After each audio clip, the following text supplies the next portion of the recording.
हर माँ बाप के दिल में एक सपना पलता है, अपनी बेटी को हंसते खेलते देखना और एक दिन उसे अपने आंगन से विदा करना। बचपन से ही उसकी हर हंसी, हर कदम उस दिन की तैयारी होती है जिस दिन उसकी डोली सजेगी। लेकिन इस सपने के पीछे एक सच्चाई छुपी है, एक ऐसा सच जो कई बार खुशियों को छीन लेता है। दहेज का लालच, दिखावे की दौड़ और वो रिवाज जो न जाने कितने घरों की नींव हिला चुके हैं। कितने ही माँ बाप अपनी पूरी जमा पूंजी, यहाँ तक कि कर्ज तक सिर्फ एक दिन के लिए लुटा देते हैं, कभी अपनी मर्जी से और कभी मजबूरी में। और कई बार शादी साथ निभाने का वादा नहीं बल्कि दहेज हड़पने की चाल बन जाती है।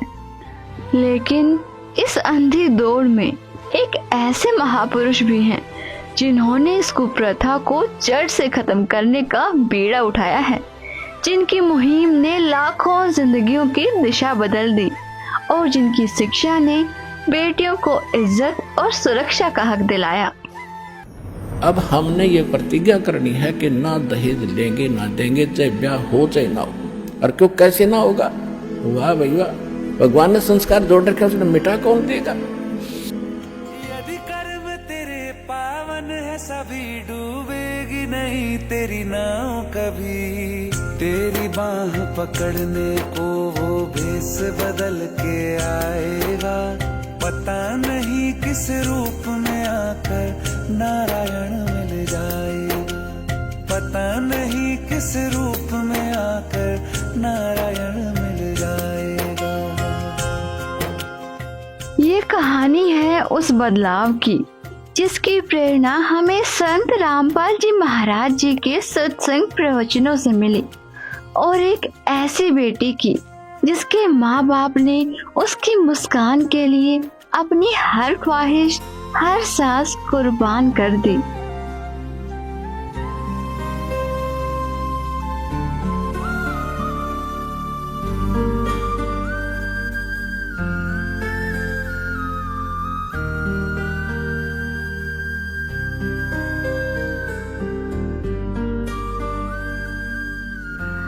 मेरी माँ अक्सर बताती थी, उस रात सब इंतजार कर रहे थे। पिता दुकान जल्दी बंद करके लौटे थे, दादी लगातार मन्नतें मांग रही थी, सबकी निगाहें एक ही उम्मीद पर टिकी थी। देख लेना, लड़का ही होगा। रिया का भाई आने वाला है। बेटी हुई है। और फिर मेरी बड़ी बहन पैदा हुई, लेकिन उस खुशी के साथ जो खामोशी आई, वहीं से हमारी कहानी की शुरुआत हुई।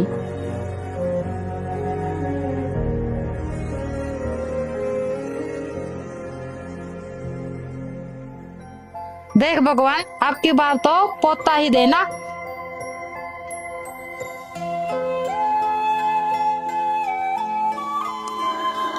माँ बताती थी उन दिनों लड़का पाने के लिए लोग क्या क्या नहीं करते थे, पूजा, तांत्रिक, ताबीज, पर किस्मत के लिखे को कौन बदल सकता है।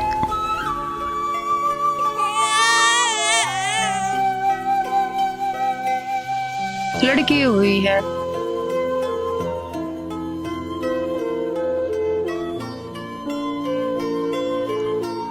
उस रात खुशियों की जो तैयारी थी वो सन्नाटे में बदल गई, और उसी सन्नाटे में मैंने पहली सांस ली, दूसरी बेटी बनकर।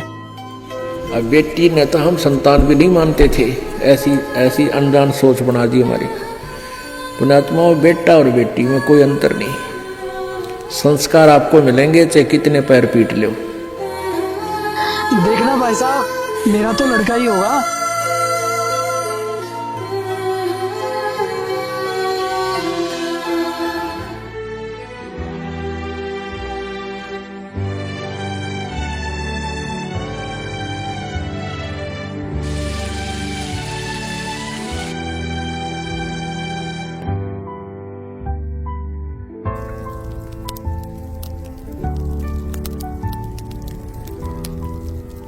देख बेटा, रोटी जरा ठीक से सेक, कच्ची ना रह जाए।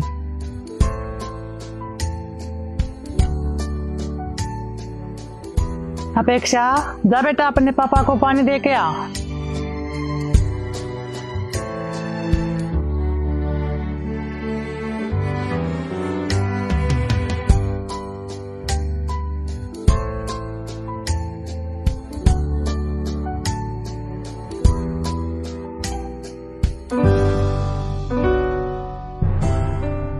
रुक जा गरिमा, रुक जा। पकड़ के दिखाओ दीदी।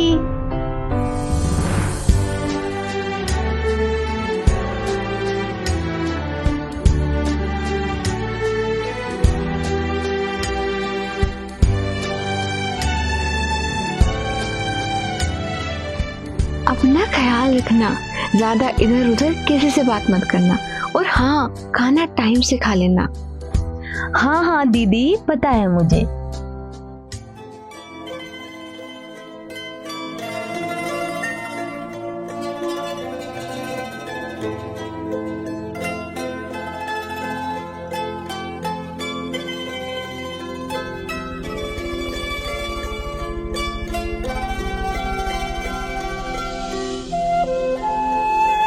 अरे सुषमा, कैसी हो? ठीक हो ना?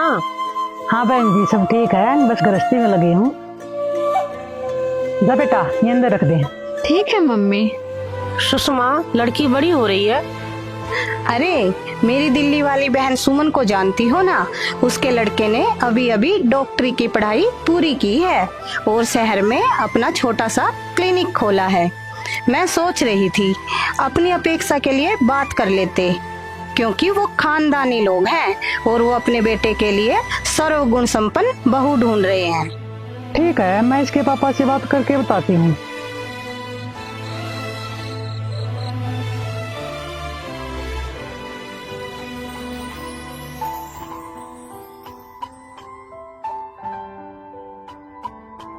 आज आने में बड़ी देरी कर दी आपने। वो शादी का सीजन चल रहा है ना, दुकान पे काम बहुत था। गरिमा और अपेक्षा कहाँ हैं? सो गई हैं दोनों। अपेक्षा की तबीयत ठीक नहीं थी और गरिमा के ऑफिस में ज्यादा काम था, थक कर सो गई। वो साहिल की मम्मी मिली थी आज, अपेक्षा के रिश्ते के लिए बोल रही थी। अच्छा, लड़का डॉक्टर है। डॉक्टर है तो दहेज भी अच्छा ही देना पड़ेगा। पर हम इतना करेंगे कहाँ से? दूसरी बेटी भी तो है। बेटी खुश रहनी चाहिए, कुछ ना कुछ तो कर ही लेंगे।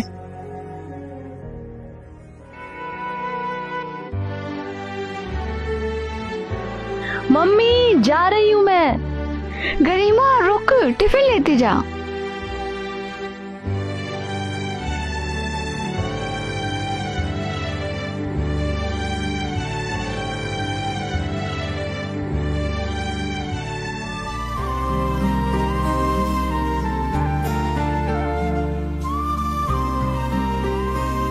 हे पलक, कैसी है तू? अच्छा, तू ठीक है? पलक, एक बात पूछूं तुझसे?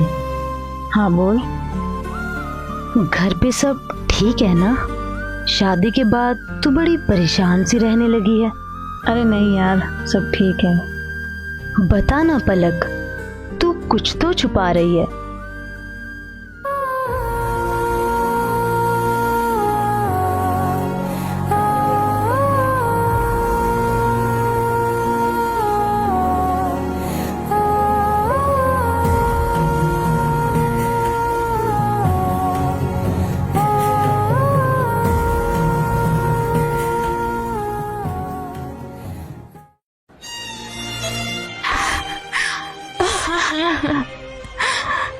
तूने अंकल आंटी को बताया? नहीं गरिमा, तू जानती है ना मम्मी पापा मुझसे कितना प्यार करते हैं। मेरी खुशी में ही उनकी खुशी है।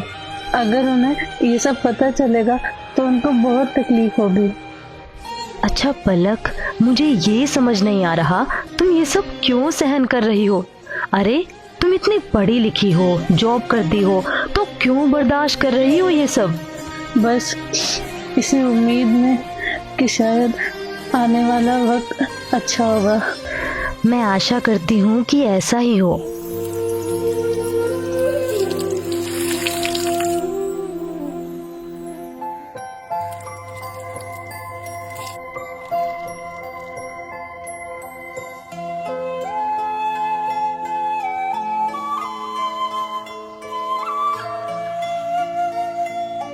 लीजिए भाई साहब।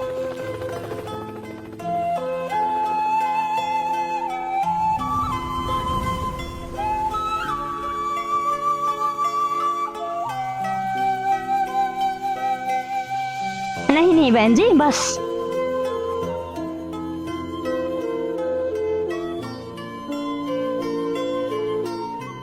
माफ करना भाई साहब।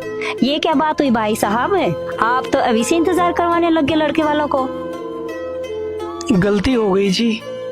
राम जी की कृपा से दुकान पर सुबह सुबह ही ग्राहकों की भीड़ लग जाती है। अपेक्षा चाय ले आ बेटा।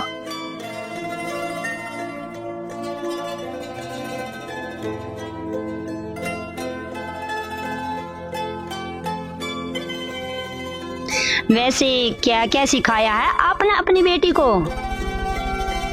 जी, ये सारा खाना अपेक्षा ने ही बनाया है। घर संभालना हो या पढ़ाई, हर चीज में अच्छी है हमारी बेटी। कि बेटी तो हमें पसंद है। चलो अब कुछ लेने देने की बातें कर लेते हैं। आखिर आपकी बेटी के लिए तो मांग रहे हैं। हम अपनी हैसियत से ज्यादा ही देने की कोशिश करेंगे। तो चलिए भाई साहब, फिर शादी की तैयारियां शुरू कीजिए।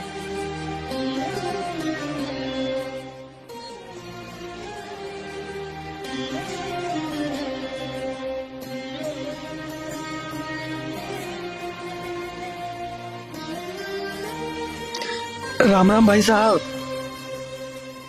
अच्छा, अपेक्षा बिटिया की शादी है क्या? हाँ भाई साहब, आपकी तरह थोड़ी ना समाज के सारे रीति रिवाज ठुकरा कर अपने गुरुजी के कहने से रिया बिटिया की शादी बगैर दहेज के कर दी।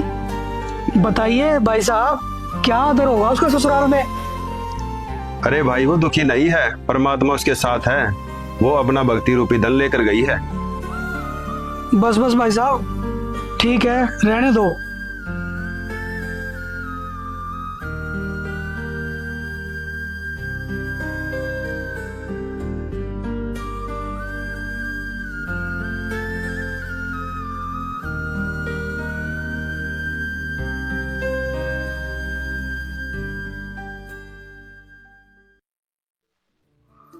विवाह की तैयारियां आज से ही शुरू कर दो और वर्मा जी के यहाँ चले जाओ। टेंट वालों को सारा काम समझा दो। बारात धर्मशाला में नहीं, होटल में ठहरेगी। कोई कमी नहीं रहनी चाहिए। और गरिमा बेटा, मेहमानों की लिस्ट जल्दी से तैयार कर दे। और घर के पेंट का काम भी समय रहते पूरा हो जाना चाहिए। जिस तरह की शादी का सपना देख रहे हो, कुछ अंदाजा भी है उसमें कितना खर्चा होगा?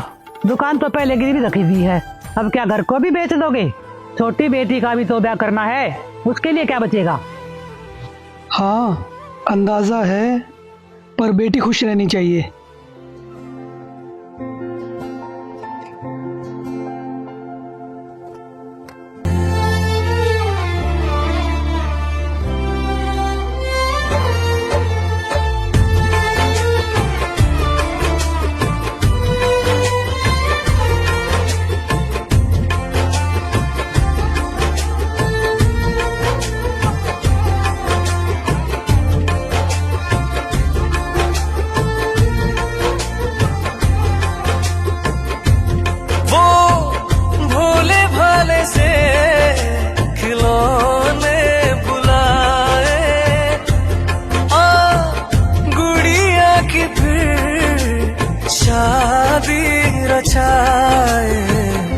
बचपन की बातें यादों में आए, बेफिक्रियों के मौसम बताए।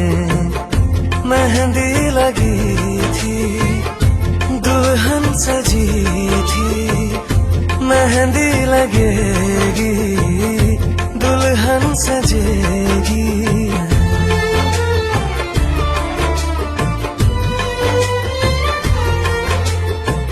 होश था ना कोई ना था ठिकाना, खेल थे सच सभी झूठ था जमाना, फर्क था ना कोई दूरी, रोने का हंसने का एक था बहाना, कागज पे चेहरा मेरा फिर से बना दे तू, चेहरे पे टेढ़ी मेढ़ी आंखें लगा दे तू।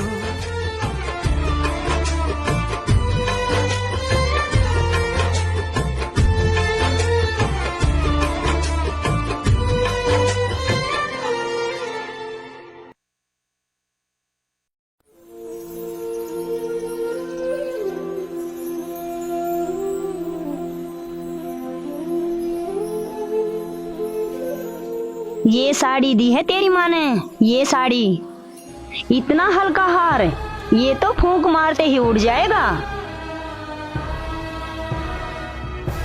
भूखे घर की यही सिखाया है तेरे माँ बाप ने।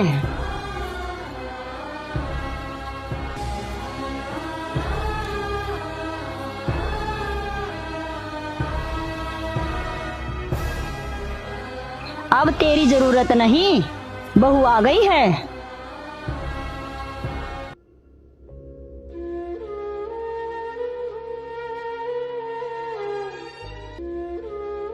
माँ, वैसे भाभी है तो सुंदर। शक्ल को डाल चूल्हे में, तू ये देख असली है या नकली। माँ जी, ये मेरी माँ के गहने हैं। बस यही गहने दिए तेरी माँ ने? नहीं माँ जी, और भी गहने लिए हैं।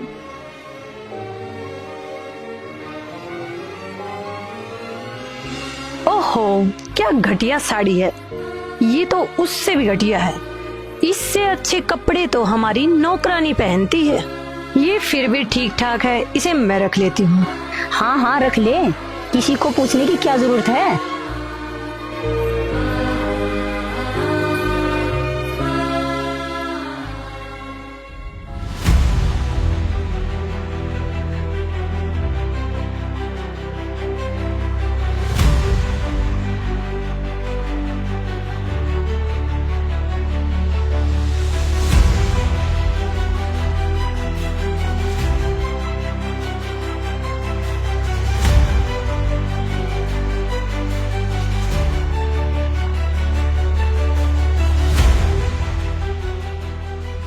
मैं तुझ पर कितनी आस लगाकर बैठी थी।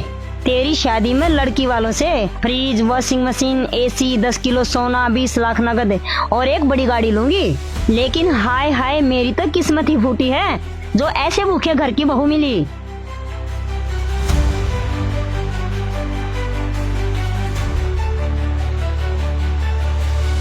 चाय भी अब मांगनी पड़ेगी क्या तुमसे? बैठा हूं ना, चाय दो।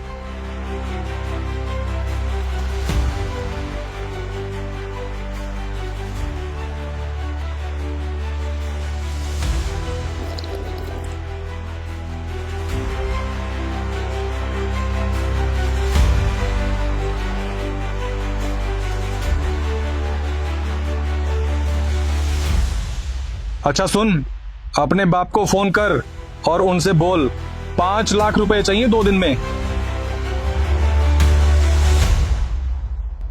5 लाख, सुना तुमने?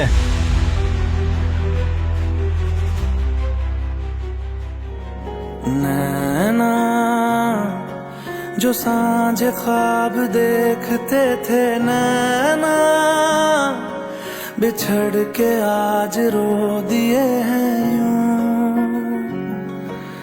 नैना जो मिल के रात जागते थे, नैना शहर में पल के मीचते हैं यूं। जुदा हुए कदम जिन्होंने ली थी ये कसम, मिलके चलेंगे हरदम, अब बांटते हैं ये गम। भीगे नैना जो खिड़कियों से झांकते थे नैना, घुटन में बंद हो गए हैं यूं।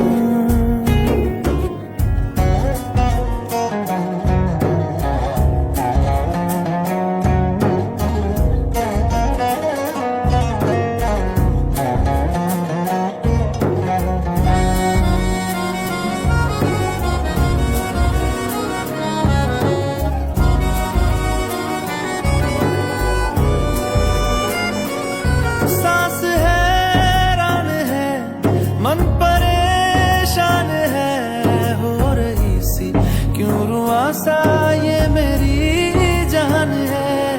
क्यों निराशा से है आस हारी हुई, क्यों सवालों का उठा सा दिल में तूफान है। नैना थे आसमान के सितारे, नैना ग्रहण में आज टूटते हैं यूं। नैना कभी जो धूप सेकते थे, नैना ठहर के छाँव ढूंढते हैं यूं। आप सब ऐसा क्यों कर रहे हो मेरे साथ? मेरे पापा कहाँ से लाएंगे इतना सब? तेरी इतनी हिम्मत कि तू पैसे नहीं लाएगी अपने बाप के यहाँ से? चलेंगे हरदम, अब बांटते हैं ये गम। भीगे नैना जो सांझ ख्वाब देखते थे, नैना बिछड़ के आज रो दिए हैं।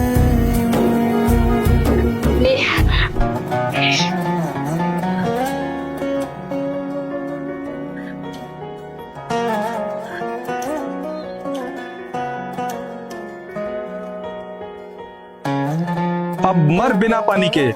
जब तक अपने बाप से पैसे नहीं लेके आएगी हम ऐसे ही करेंगे।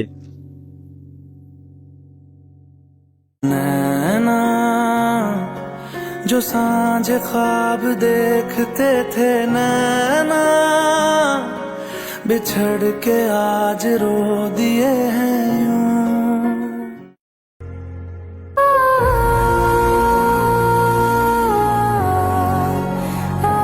उठ महारानी उठ, काम तेरा बाप करेगा, चल काम कर। अरे आफत बन गई है ये लड़की। सोचा था दहेज लेके आएगी तो ऐश करेंगे, अब क्या करें माँ, ये तो मुसीबत बन गई है। हो गई गलती, अब तो क्या करूं, उल्टे फेरे ले लूं क्या इसके साथ? उल्टे फेरे लेने से नहीं, लेकिन सीधे फेरे लेने से तो सब ठीक हो जाएगा ना। मैं समझा नहीं माँ। मतलब ये कि मैं तेरी दूसरी शादी करवाऊंगी और ढेर सारा दहेज लूंगी। लेकिन माँ अपेक्षा के रहते हुए कैसे? जब वो शादी में रहेगी तब ना।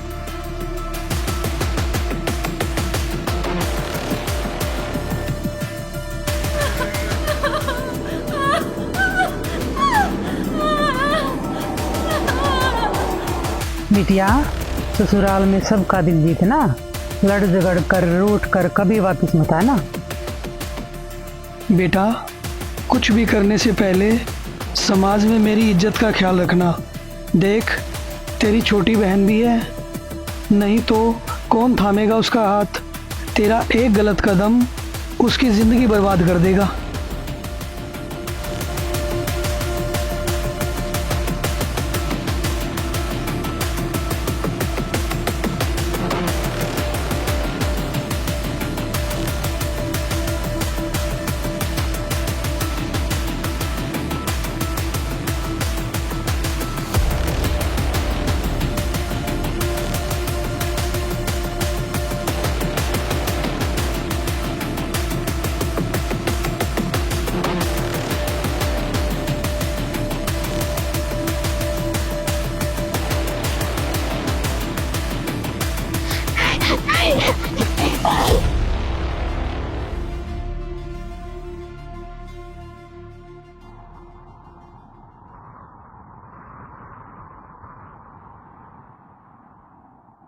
पापा चाय।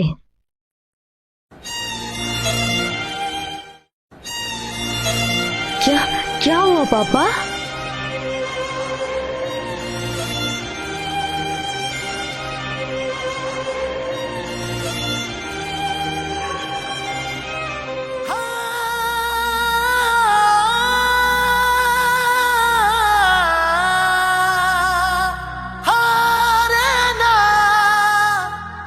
अपेक्षा, अपेक्षा बेटा,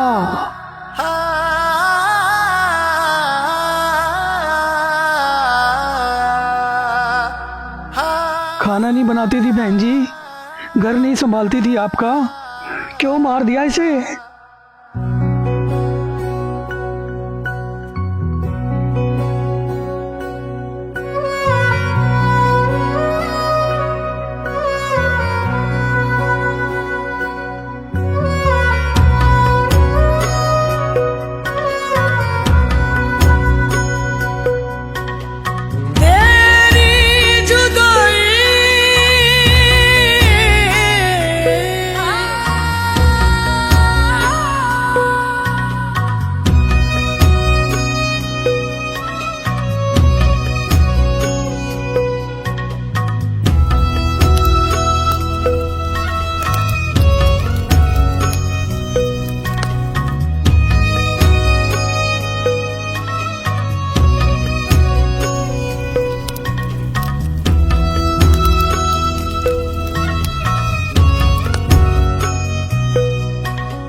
झांझर डाले मेहंदी लगाई, फूलों वाली झालर से डोली सजाई, लाडो तुझको होना तो था पराई, जाते जाते आंखों में आंसू ले आई,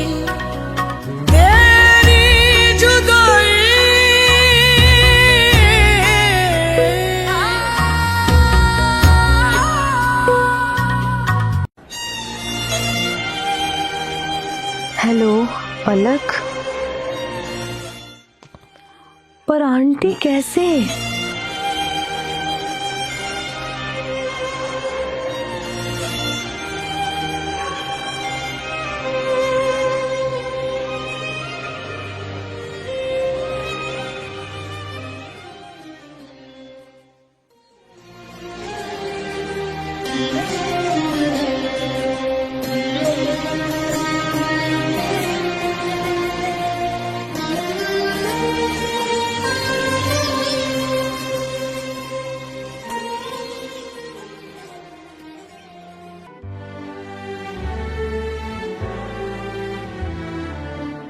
मुझे पता है तेरा दर्द कितना गहरा है, पर गरिमा टूटना मत, तुझे संभलना पड़ेगा।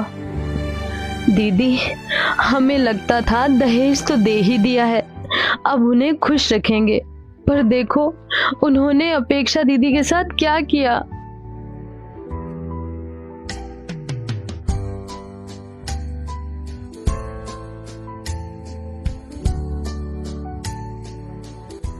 बेटी, तू ठीक तो है ना?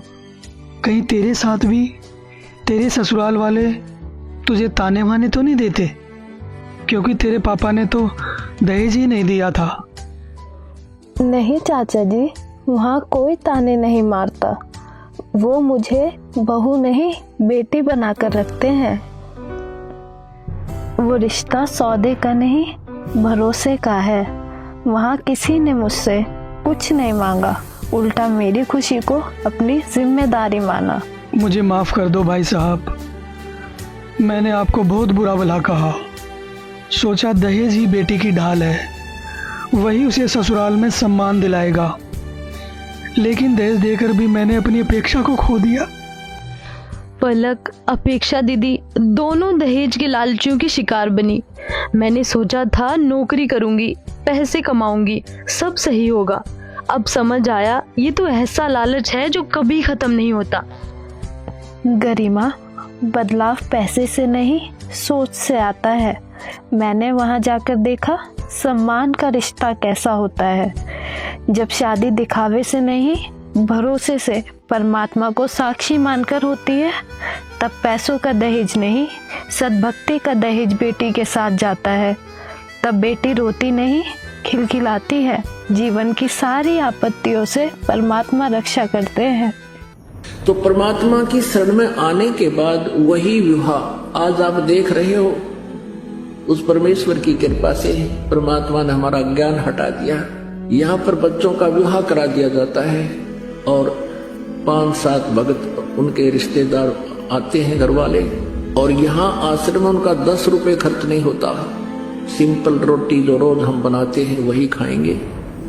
ये ड्रामाबाजी हमने नहीं करनी। बच्चों का संयोग परमात्मा जोड़ता है। हमारे इस नाटकबाजी से विवाह नहीं होता। विवाह तो मालिक ने कर रखा होता है और वचन से बच्चे एक दूसरे से जोड़े जाते हैं।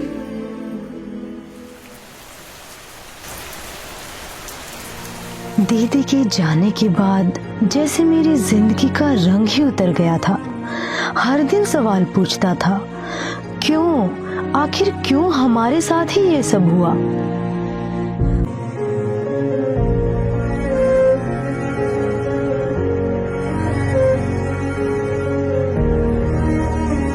मैंने सोचा, अगर दुनिया में भगवान है तो उन्होंने हमारी रक्षा क्यों नहीं की, या फिर क्या मैं उन्हें पहचान ही नहीं पाई।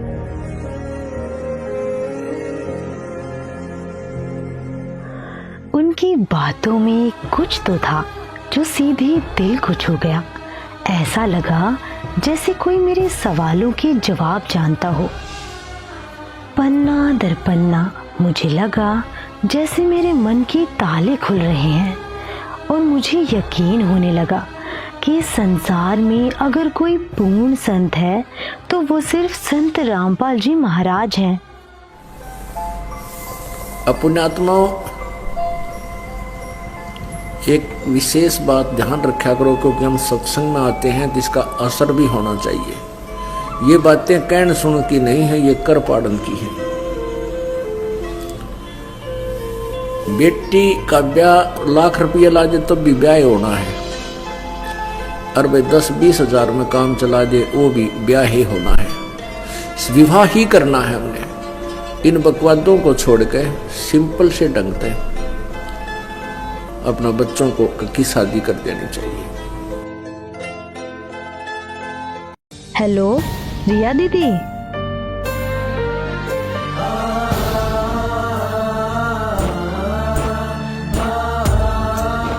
पापा, मम्मी, आज मैंने संत रामपाल जी महाराज जी से नाम दीक्षा ले ली है।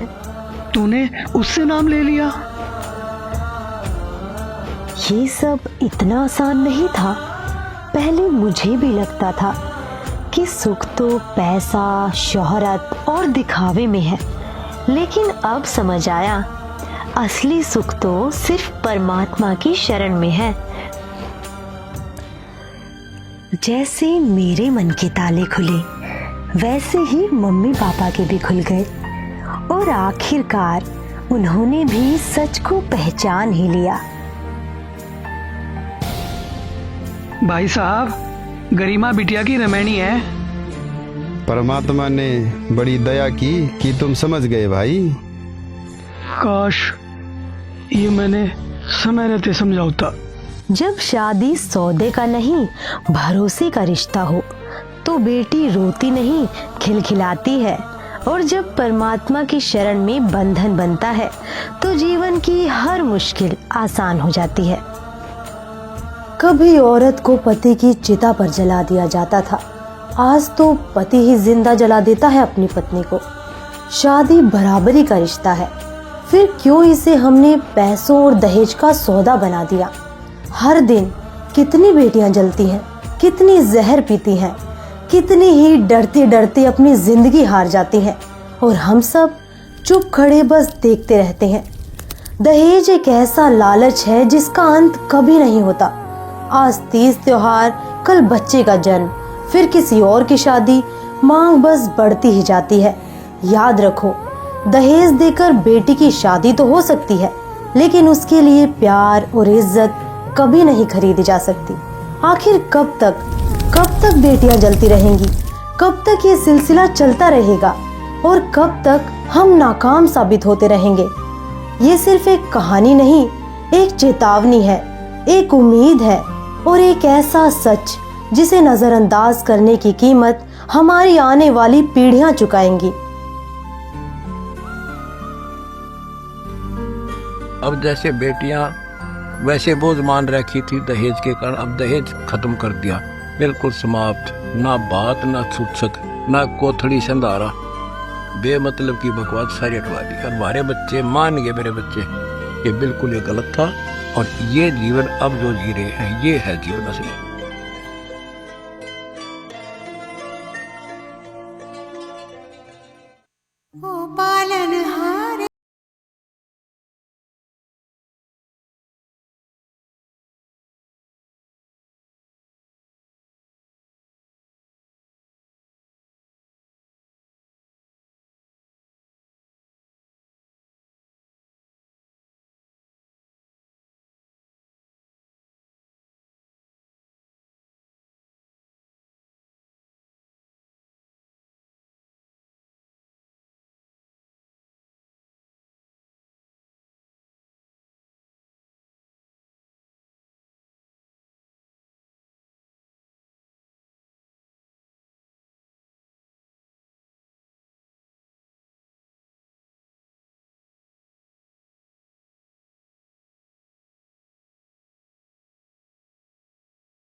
लड़के की हमारे में कुविचार थे बहुत ज़्यादा। हम मतलब जगत के हिसाब से यही सोचते थे कि भाई लड़की का जो बोझ है बहुत ज़्यादा होता है। और मैं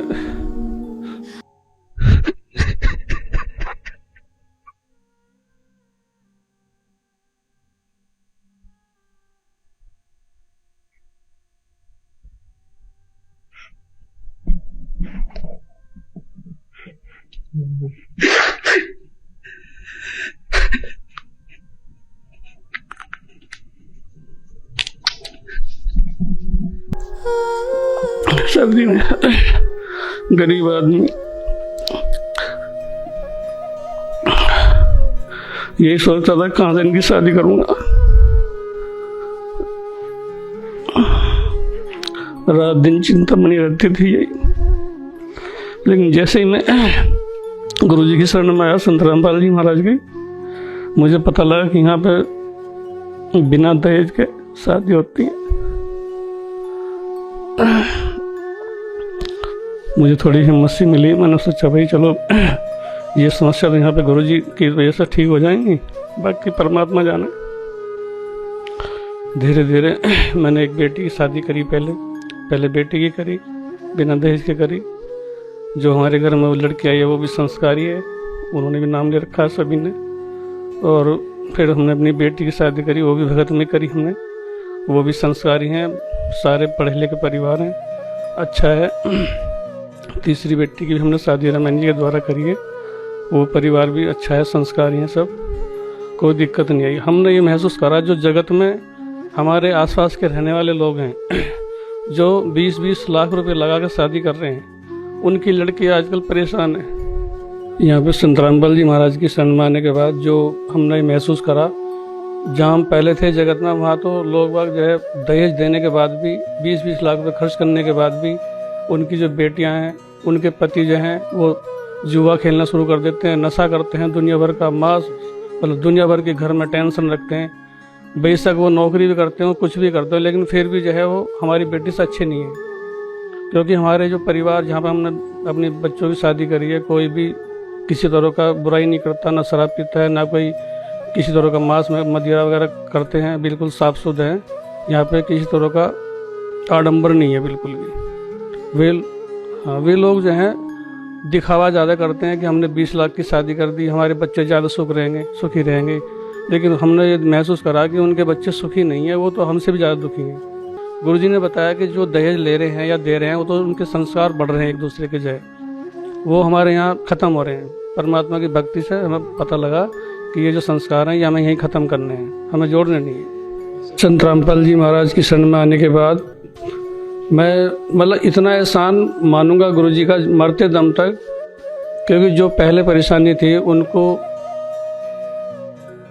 उसमें मैं इतना परेशान था कि मैं आत्महत्या तक की भी बात सोचता था दिमाग में कि मतलब जो है मैं अगर ये सुधार नहीं हुआ तो मैं ऐसे कर लूँगा, मैं कभी सभी बच्चों को जहर दे दूँगा या कभी मतलब निकल के चला जाऊँगा, इस तरह की बात दिमाग में आती थी। आज मैं सुखी हूँ। मैं ये कहना चाहूँगा जगत के लोगों को कि आप लोग भी जय संत रामपाल जी महाराज जी की शरण में आके उनके सत्संग को सुने और उनके जो है विचार को सुनकर आप भी नाम दीक्षा लेवें। आज के टाइम में दहेज को इतना बड़ा महाअभिशाप माना जाता है, जिसकी वजह से मतलब बेटियों को भी पेट में अगर पता चल जाए ना कि बेटी है कोख में, तो बेटी को कोख में मार दिया जाता है। आखिर क्यों ऐसे करते हैं? अगर पता भी चल जाए कि बेटी हुई है, अगर फिर पैदा होने के बाद भी बेटियों को कूड़े के ढेर पे फेंक देंगे। पहले तो पेट में मरवा देंगे, अगर वो बच भी जाती है तो फिर उसको कूड़े के ढेर पे फेंकवा देते हैं बेटियों को। आखिर ऐसा क्यों करते हैं और ये कब तक चलेगा ऐसा? अगर बेटी बड़ी भी हो जाती फिर भी उसको मतलब बोझ समझते हैं उस बेटी को भी कि हम इतना दहेज कहाँ से देंगे बेटियों को। एक बाप से पूछो कि वो बाप कैसे इतना मतलब दहेज इकट्ठा करेगा, कर्जा करेगा, उसको बोझ लगती है वो बेटी। और हमारे पड़ोस में एक व्यक्ति है, उस व्यक्ति मतलब आप बीता उसका, हमने अपनी आंखों से प्रूफ देखा है उसका व्यक्ति का, मतलब उसको टीबी हो गई उस इंसान को। और टीबी होने के बाद वो इंसान मतलब उसके छोटे बच्चे थे, मतलब इतने भी छोटे नहीं थे, मतलब उसकी 2 बेटियां थी और बेटियों को लेकर वो इंसान मतलब एक बाइक पे रख के मतलब बाइक पे बैठा के लेके गया बेटियों को। और वो उस इंसान ने नहर में उन बेटियों के साथ वो बेटियों को पहले गिराया उसने, फिर वो उस मतलब वो खुद भी नदी में गिर गया, मतलब बेटियां भी मर गई और वो खुद भी मर गया। मतलब दहेज की वजह से मतलब आत्महत्या तक करनी पड़ती है आज के समाज में दुनिया को। और हमारे गुरुजी संत रामपाल जी महाराज जी ने इतना बड़ा उपकार किया इस दुनिया पर, इस मतलब पूरे विश्व में संत रामपाल जी महाराज जी ने दहेज प्रथा को बिल्कुल जड़ से खत्म किया। और हम इस संत रामपाल जी के इस उपकार को पूरे जीवन भर मतलब कि हम इस उपकार को भूल ही नहीं सकते कि हमारे संत रामपाल जी महाराज जी ने इतना बड़ा उपकार किया हम पे कि दहेज प्रथा को जड़ से खत्म कर दिया। कि आज जितने भी इनके अनुयायी हैं, 9.5 करोड़ अनुयायी हैं, इनका एक भी फॉलोवर्स मतलब दहेज लेता ही नहीं है।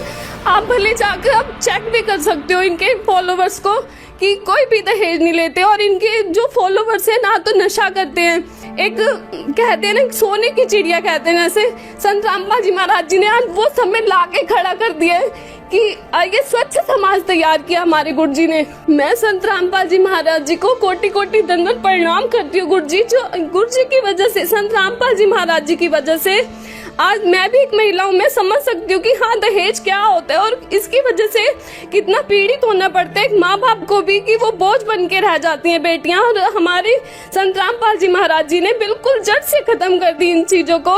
हमारे घर में भी बेटियां हैं मतलब हम मतलब इतना टेंशन फ्री हो गए कि अब हमें बिल्कुल दहेज नहीं देना और अच्छे घर में जाएंगी, संस्कारी घरों में जाएंगी हमारी बेटियां। हमें ये भी टेंशन नहीं कि हाँ लड़का कैसा मिलेगा, क्योंकि इनके जो फॉलोवर्स हैं वो किसी भी नशा या किसी चीज को मतलब गलत चीज को हाथ नहीं लगाते, ना नशाखोरी करते हैं, ना दहेज लेते हैं और ना ही ये रिश्वतखोरी करते हैं। इनके शिष्य जितने भी हैं, संत रामपाल जी महाराज जी मतलब ऐसा समाज तैयार कर रहे हैं ना जो कि विश्व में कोई कर ही नहीं सकता।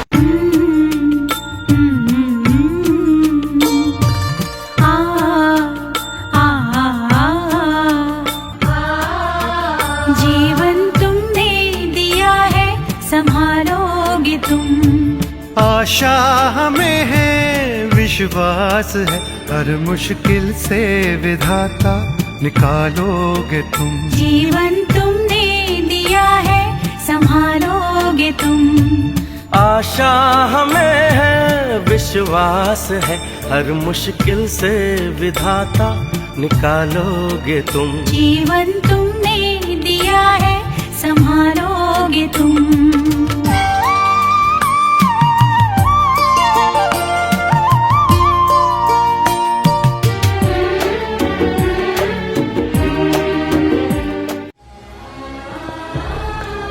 मेरी बहन अपेक्षा तो चली गई। वो हंसी जो हमारे घर की जान थी, दहेज की आग में जलकर राख हो गई। मैंने अपनी आंखों से देखा है कैसे दिखावे और लालच ने एक पूरे परिवार की सांसें छीन ली। लेकिन मैंने ये भी देखा है कि बदलाव मुमकिन है अगर हम सही रास्ता चुने। संत रामपाल जी महाराज जी ने हमें वो विधि बताई है जिससे बेटी का मान बढ़ेगा और बेटा रिश्ते का असली अर्थ समझेगा। फेरों के स्थान पर बोली जाने वाली 17 मिनट की असुर निकंदन रामायणी, जो करोड़ गायत्री मंत्रों से भी उत्तम तथा लाभदायक है, जिसमें विश्व के सर्व देवी देव और पूर्ण परमात्मा का आह्वान तथा स्तुति प्रार्थना होती है, जिस कारण से सर्व शक्तियाँ उस विवाह वाले जोड़े की सदा रक्षा तथा सहायता करते हैं। इससे बेटी बची रहेगी, जीने की राह सुगम हो जाएगी और माँ बाप डर के साए में नहीं, गर्व के साथ अपनी बेटी को विदा करेंगे। मेरी बहन तो लौट कर नहीं आएगी, लेकिन आपकी बहन, आपकी बेटी, आपकी भांजी अब भी बच सकती है। दहेज मिटाओ, सद्भक्ति अपनाओ, हर बेटी का भविष्य बचाओ, क्योंकि बेटी कोई बोझ नहीं, वो तो घर की रोशनी है। और लड़की इसी कारण से हमारे लिए बोझ बन गई। एक गऊ जैसी आत्मा होती है बेटी की। हमने खूब देखा है, बेटा और बेटी रोटी खा रही है, माता पिता कोई बोलता है बेटे को एक वो काम कर, वैसे भी कहा ये काम करिए, बेटा तो कहेगा को नहीं करता। और बेटी रोटी खा रही होगी ना, खाना छोड़कर उठ कर चल पड़ेगी उस काम को करके आओगी। अब ये हमें बोझ क्यों बनाई? अपने ड्रामाबाजी से, अपनी बकवादों से, दहेज के कारण। तो इस प्रकार हमने इस हर तरह की जो बुराई हमारे समाज में घर कर गई, इसको भी आपने बहुत गहराई से सोच कर एक मर्यादा मार के उद्देश्य से नहीं कि मैंने कह दिया आपने शुरू कर दिया, नहीं, ये नियम ना समझना, ये आवश्यकता समझना।